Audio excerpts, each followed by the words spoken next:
Hello, once again. I am Doc Rotten, and this is Horror News Radio, the official Gruesome Magazine podcast.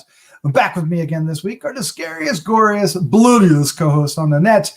And tonight we are going to do #Alive, which is playing now on Netflix. Stick around. This is going to be fun. But first, I have to introduce the crew, starting off with the one and only Dave Dreher. Dave, how you doing, sir? #liked it. #liked it. Oh, man. You are the best. You are the best. Good night. We're done. I love it. I love it. All right. Also joining us is award-winning filmmaker Christopher G. Moore. Hard Eyes Emoticon. So that's the end of the podcast. I'm just not cool to hang with you guys. I have nothing to go with either one of those. But that's awesome. Oh man! So what we do here is we review a movie. We give our first impression, then we talk about the movie for a little bit, and then we give our final thoughts, our score, and favorite scene. That's what you want to hang around for. Find out what we like the best in the film. But this is going to be a fun discussion, so stick around. All right, what film are we talking about? We're talking about #Alive, which comes our way via Netflix. It debuted on September 8th. A rapid spread of unknown infection has left an entire city in ungovernable chaos, but one survivor remains alive in isolation. It is his story. It's directed by Il Cho, writers Il Cho and Matt Naylor. Cast is An In-yu, Shin-Hye Park, Hyun-Wook Lee. I was closer on that one than most, I suspect, but I'm probably still a mile off. I should just never say names again. That's the most entertaining part of the podcast. Oh, is it?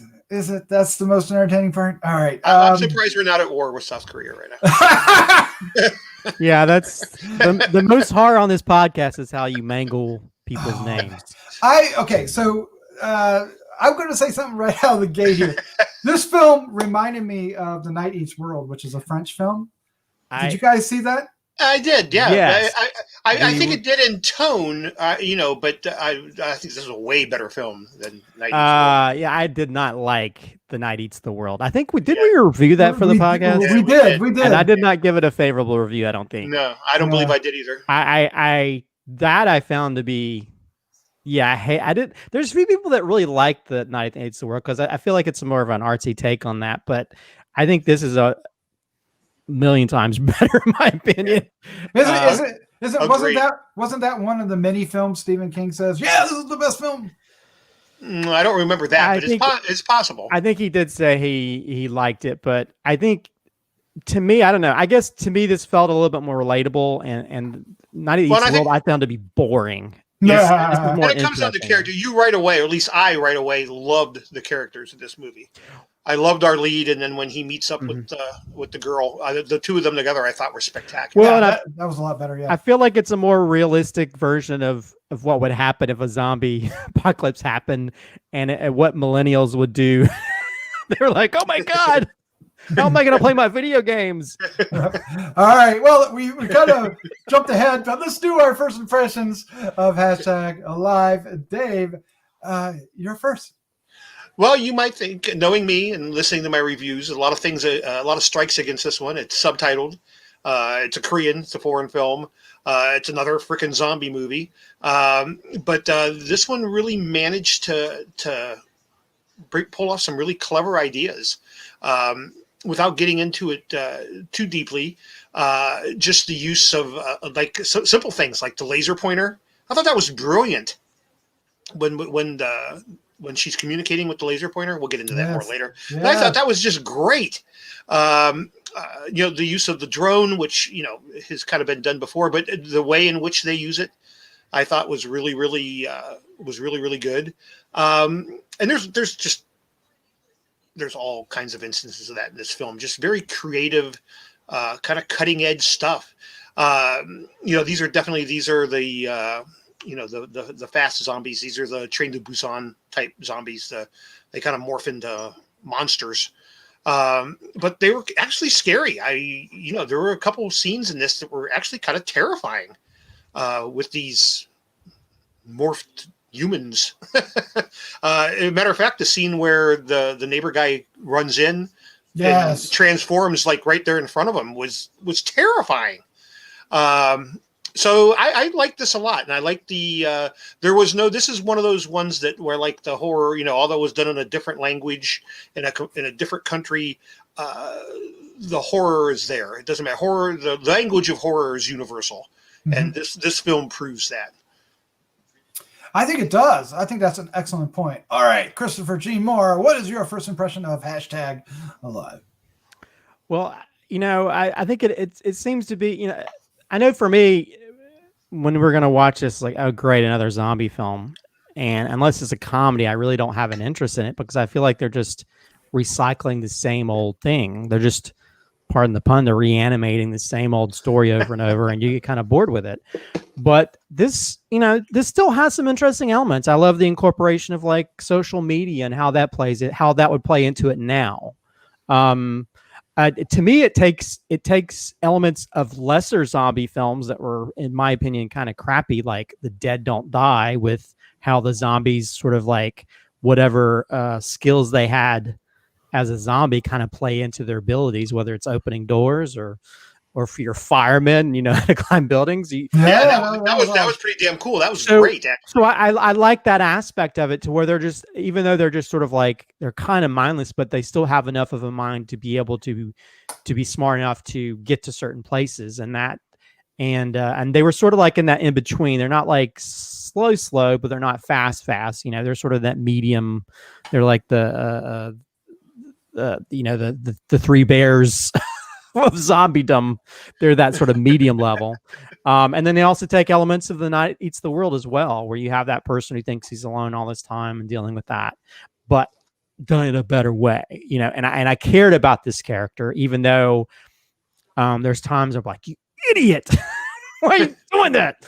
And then other times I actually was covering my mouth because I got so stressed in certain situations, because like, oh my God, how is he going to get out of this? And and it was really, really smart. And it is kind of funny. You have this character who seems to be, his life is spent playing these video games where he's having to gather these things, or to gather people to help fight things or whatever. And then he's got to do that in the real world, and he realizes it's a whole lot different. But then he starts, participating in the ways that he can. So the life becomes almost like a video game, because there's one part where he uses the drone that feels like he's playing a video game, but it's in real life. So there's some really great scenes, some really stressful atmospheric scenes, and there's a really, I'm not going to give away, but there's a really nice big twist type thing that happens towards the end. I loved so much, even though I kind of knew where it was going. But yeah, I love the characters, and I think, with things like Train to Busan, a lot of these Asian directors seem to have a better grasp at telling. Maybe Train to Busan was Korean as well, right? Yes. Yeah. Okay. Yeah. Evidently, the Koreans have a better grasp at telling zombie stories than the people behind Walking Dead, because it's did you get a feeling, though? I thought for a minute, and again, I'm jumping ahead a little bit, but I don't want to lose the thought. Kind of felt like we were going to get a mist ending to this. Ooh. It looked like we were going to get a dark ending. Oh yeah, and I was like, I really didn't want that. I didn't want like a. I kind of did, and I kind of didn't. I mean, I like the characters so much that when we get the ending we get, I was happy. But at the same time, if it would have ended like the mist ended, I think I'd have been okay with that as well. I don't know. I think for me, it's like when it's all about surviving, you kind of want to see that go through to that kind of ending, because then it just feels like, well, what's the use in even fighting or even trying if that's how the way it's going to end? So yeah, I thought we were going to go there for a minute though. It looked pretty fucking bleak. But but there's some. I mean, and I think storytelling wise, they do such a great job, but we don't necessarily have to do a cutaway when it comes to his family and stuff. There's a interesting use of like a voicemail that's like, oh God, in the midst of a situation that's happening. And I think I don't want to compare it to like what is it? What's the Hitchcock film? A Rear Window. It kind of reminds me of Rear Window a little bit too, to where he's looking out his building and looking at the different levels and stuff. Yeah. Almost like if you made Rear Window, but he had a drone, Yeah. Well, that's pretty cool. Drone Yeah. window. drone window. Yeah. So I like that. I like that where we have these kind of things that in some ways have been done before, but putting a little bit of flourish on it when it comes to technology. And you have this character that we all know. We know those. I mean, I've been that lazy video game player, so I was kind of like, oh, I kind of feel like that I'd be playing video games one day. Oh shit, what am I supposed to do now? My neighborhood's gone to pot. How am I going to deal with this? You know, and I didn't go shopping. You know, Yeah. One thing of raiment in the closet in the cupboard. Yeah. And then I think maybe it's not meant. Well, I found it very funny that you have. If a zombie apocalypse happened here, our TV stations would be just like them, and they would still just show ads. Yeah, I would just, for some reason, I found that kind of funny because I could see people doing that. They'd still want to like have ad time for advertisement. So I don't know. Yeah, I really enjoyed this film much more than what I expected. Even though it still had me those times where I felt like I was in the theater shouting at the characters, like, "What are you doing?"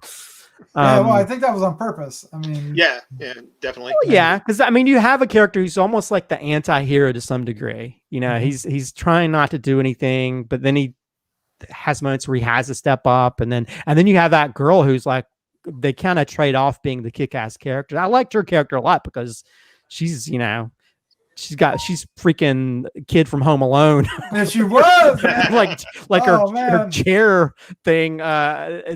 She's being very thing. But then there's other moments. There's that one part where he says he's going farming, which is so he's basically doing like his video game and he's having to go into like the next door, and which is a very like, oh god, the whole time I'm like, oh, there's gonna be somebody in there. So yeah, this film had me. I think there's one part I jumped, several parts I got stressed out about. Other parts I was like, yeah, and then like, oh, So I think it's a well thought out film that has about a storyline it's been tread to death, but they really put their own little interesting spin on it that makes it, I think, stand out compared to others that just recycling the same things over and over. Yeah, I agree.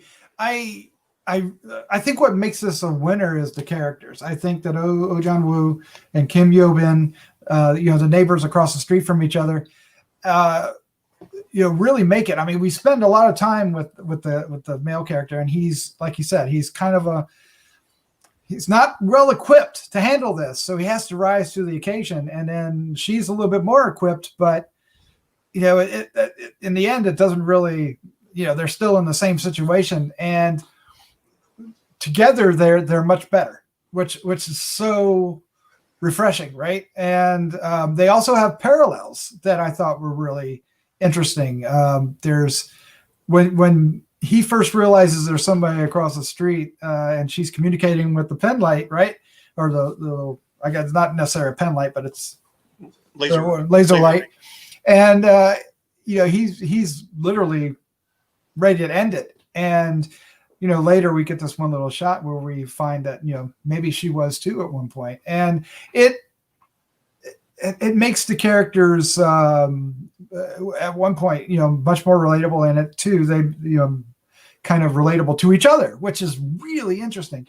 And they come up with a plan, and they do some really cool things to help each other out, even though they're literally, across the street. There's an entire street full of zombies in between them.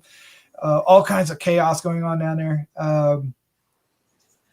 So there's a lot to, and I love that, basically we get the one building, the other building, and the street in the middle. And I mean, there's some news shots and you get to see like from the rooftop, some other things that are happening out in the world, but we're really confined to that locale, this Rear Window locale. Right. And so much happens in that scene, in that area, that it really, they make the most of it. And I really love that, right?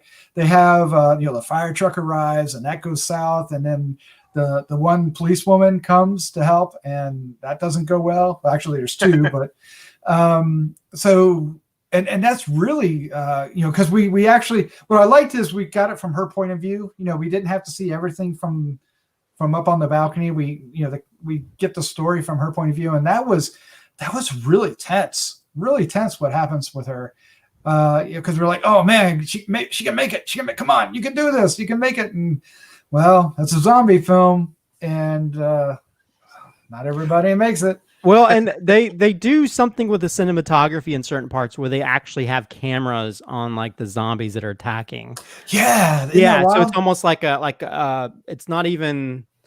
it's not even like from their point of view. It's almost like connected to them. So you feel the frenetic energy of these things coming to you. And because there's several parts where you see it like, moving haphazardly towards them. And so it makes it even more tense and scary when you see it from that point of view. And they use it throughout several times throughout the film. And it's a really great technique that really works well in amping up the atmosphere and the craziness of the situation. Yeah, they use sound a lot in the same way, especially one scene when they think it's raining and they go out and it's like there's no rain, what's going on? And it's a herd of running zombies. And man, it's just so scary. And we don't often get that, right? We don't really get that kind of we get the you get the lumbering zombie herd, right? But this was having them like a herd of elephants or antelopes or something, just making all that noise is it has so much more weight and fear to it. It's really interesting. I really enjoyed this. I was surprised with the name #Alive. I was really trepidatious about getting into this one. I was like, oh, this is gonna be one of those movies again, right? And but no, it has a lot going for it. I think it's an overlooked gem. I think a lot of people are overlooking this one. And the title carries much more weight after you've seen like the last scene of the film. Yeah. I thought that was a perfect way. You're like, man, that's the perfect name for this movie. It's perfect way to end it. Because those because the whole like when his family leaves him that note, like you will survive or whatever, and that becomes like a motto that he's having to constantly deal with and sometimes think, oh, I'm not sure I can survive. And I mean, there's that one moment where he knocks his water bottle over and then the water gets cut off or whatever in his house, and he realizes in order to survive, I've got to drink this water off this table. He's got to slurp the table. Yeah. And I was like, I was thinking the same thing. I was like, but that sticky note is like stuck in the middle of that water, so it's like it's almost like a social media thing saying, hey, the way to survive is you got to drink whatever water you have. So or like when he starts drinking the alcohol, which is like that's probably what I would do, is like if I don't have anything to drink, I guess I'm going to drink alcohol, but after a while it's like, oh god, that's not a good decision. No, he does. He goes, sorry, Dad. Oh man. Well, okay. So the characters are great, and the actors are even better, right? I really like these two young actors in these roles. They really brought a lot. I really felt for them, right? And sometimes that doesn't always come across, right? And it really does here. They really bring it. This is really well done. Well, and they didn't necessarily have to go to some kind of like romantic angle either. It was just two people being friendly or whatever, and so they could have. I think in an American remake, they would have like had him kissed or do different things, and there'd be a bedroom scene. There's no need in doing that. I think it works out. You just two people trying to survive, and you find this sort of kinship and friendship in the process of that, and that's what I loved about it. I think that's the difference. Like you look at American movies and they almost have to follow these specific, routes when it comes to storytelling that are just so like predictable. And this felt fresh in different ways, even though it has elements that feel like, I mean, that main kid reminds me of American kids today. They're like, streaming video games on Twitch and that kind of thing. Mm-hmm. But yeah, I love that. And just the ingenuity and stuff of them having to figure stuff out. And even the thing that they show in the poster, I love how like also the storytelling wise, they set up the selfie stick thing, and when you see it again, and like, oh, you know, it just it makes you even more nervous about what's going to happen. So, but yeah, I think everything just came together. I was really surprised by how well this film was done. Absolutely, and the gore. There's gore, Dave, right? Oh, lots of gore. Yeah, good makeup effects. Yeah, good. Yeah. We got lots of carnivorous dead. Yes. They're good though, and I mean, they're super messed up. I mean, it's almost like an Ebola type thing too, because they're bleeding out of everything. Their ears are bleeding, their eyes are bleeding, everything's bleeding. They're just a mess. But I think one of the best practical effects is the fireman. When we get the fireman, he looks great. I mean, we spend a lot of time with him as he's climbing up that building. Yeah. But it's almost like an angry bloodiness, you know. It's not like the normal things where they're just mindless. This one is like which makes them look even more evil looking. Yeah, they're a little more rage zombies, like what's that? 28 Days Later? Yeah, sort of like that, but better. Yeah. Well, I like those movies. But I'm just saying better, just look wise, you know, because those I don't really consider. They were actually scary. Yeah, they were. There were times. Yeah, definitely. Yeah, when they bust into the rooms, there's like 2 or 3 times that, you know, it really feels like a problem, right? It really feels like it does. Very much. I love that one scene with the when they're going in, they're in the elevator, and they're pressing up against the glass in the elevator doors closing, and crack. The glass Man! Right as the doors close. I was fucking tense. And I was so afraid that door was going to open back up. Well, I was worried about previously when they open the elevator and all these zombies pour out of it. Yeah, and that's I was like, God. I don't want that to happen again. Oh, I know. Oh, that was hilarious. It worked great though, because it tripped up all the other zombies. They were like. Anyway, all right. So the time's come. We're going to wrap this up. We're going to give our final thoughts. Our score 1 to 5. And I'll get used to that eventually. And our favorite scene. You want to stick around for that. If you've made it this far, thank you. Hey, subscribe. Help us out here. Subscribe down below. Hit the like button. Hit the bell. You get reminded. Leave some comments. It's on Netflix, so you can watch us. Let us know what you think. Oh, man. All right. Let's do this. Our final thought, score, and favorite scene. Dave, you are up first, sir. Let's do it. Okay. I think as you can tell, I like this a lot.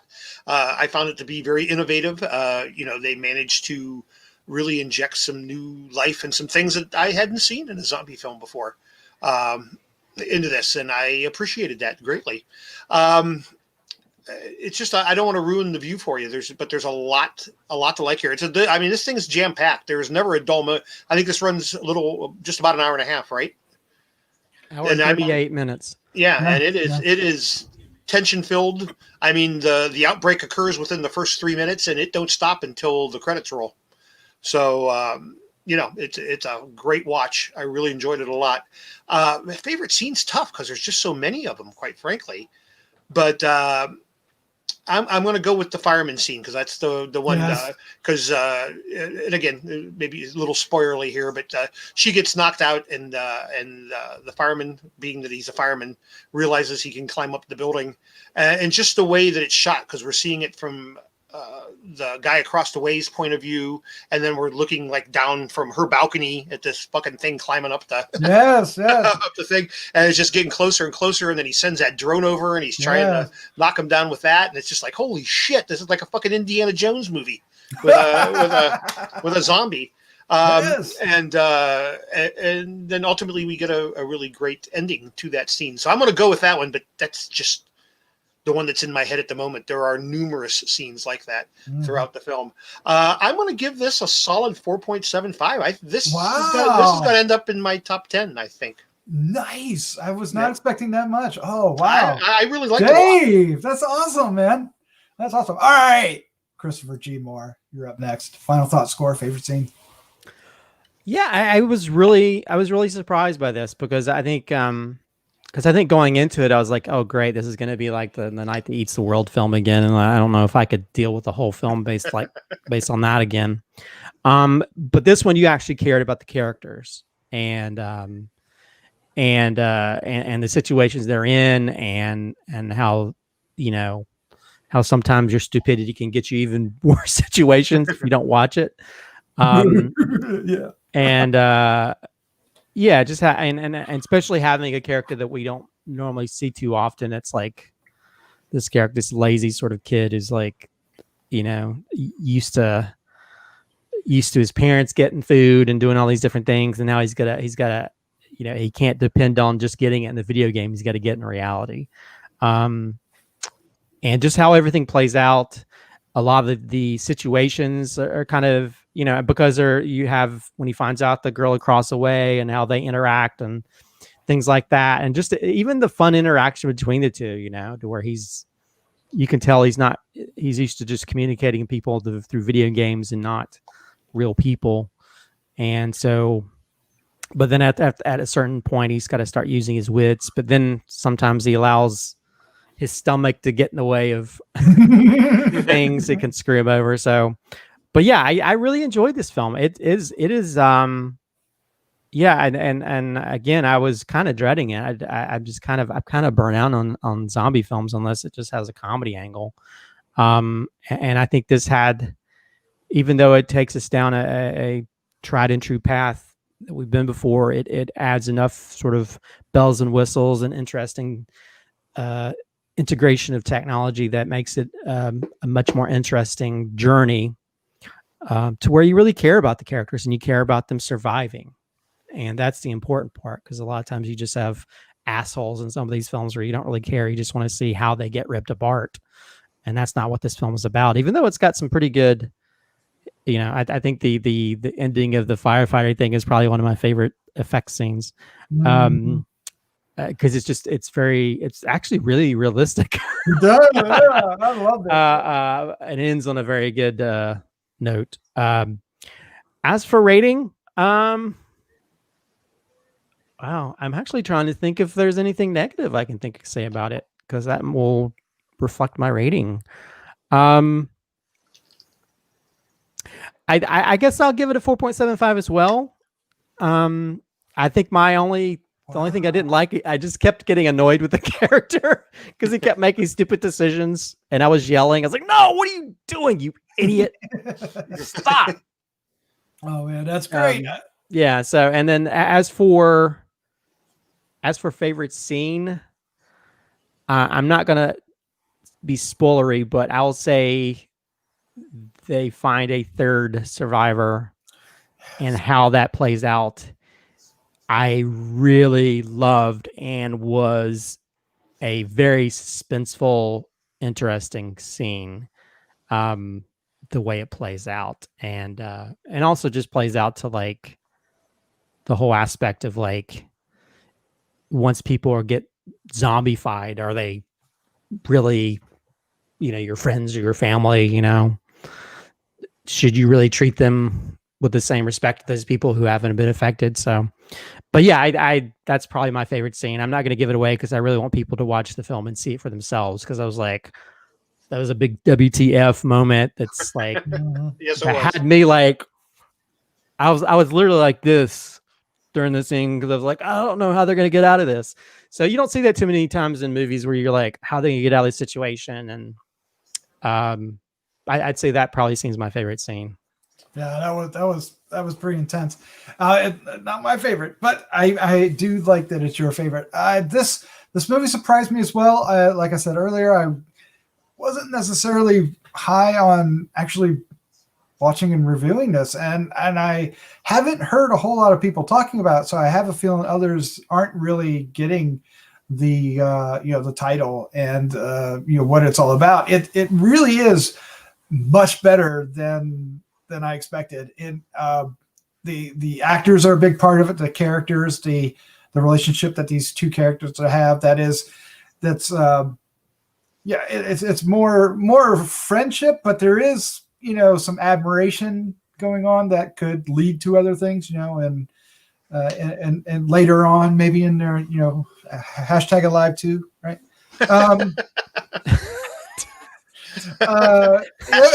Hashtag alive to getting it. Get it on, baby. Hashtag alive in the pants. Yeah. And the zombies were really, really, really well done.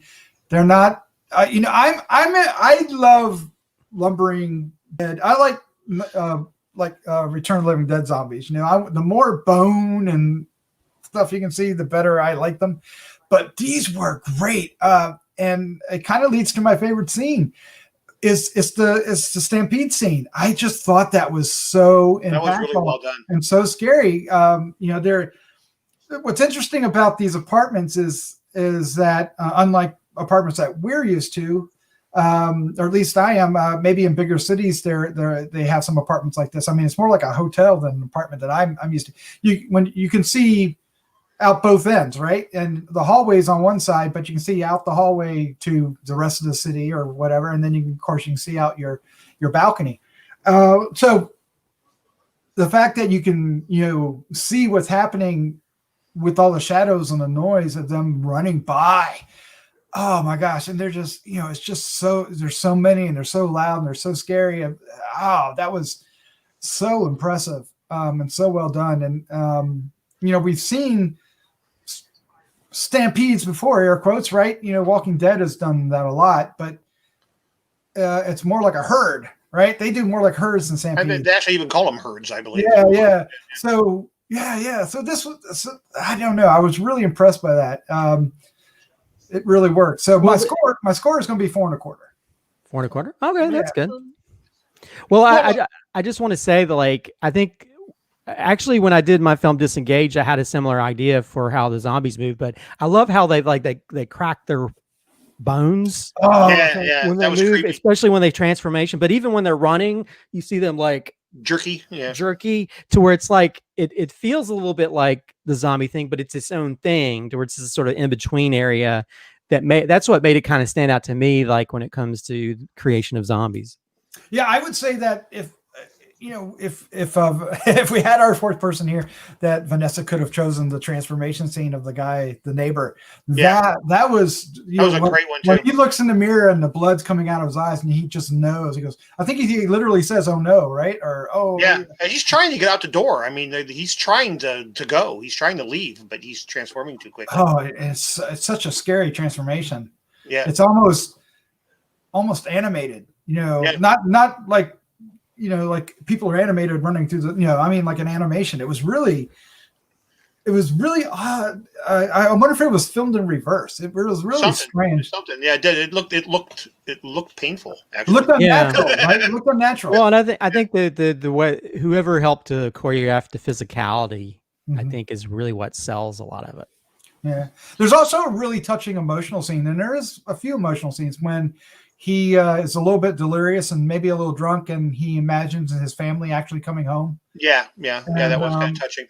And he hugs his mom. We already know what's happened because of the other scene, which was quite scary. But it was just so heartbreaking. I thought it really. I mean, you really care for this guy. It's really interesting how he's. I mean, he's a bit of a dunce and a bit of a clumsy guy, right? And, he doesn't. Even when he, even our heroine across the street, she doesn't, she realizes this too, but she still has this interesting reaction to him. He means well. He does. Yeah. But there's that one moment where he's trying to use the water hose or whatever. And it's I love that. There's in a US film, they would have things working, but he's dealing with stuff that doesn't work, which makes it even more, makes it more believable and interesting to me. He throws the hose out. So let me ask you this, gentlemen, with this movie, do we officially proclaim that the zombie crown is fully on Korean filmmakers' heads at this point? But between this and Train to Busan and Peninsula, I haven't seen Peninsula yet, but I hear good things. I want to see that. Yeah.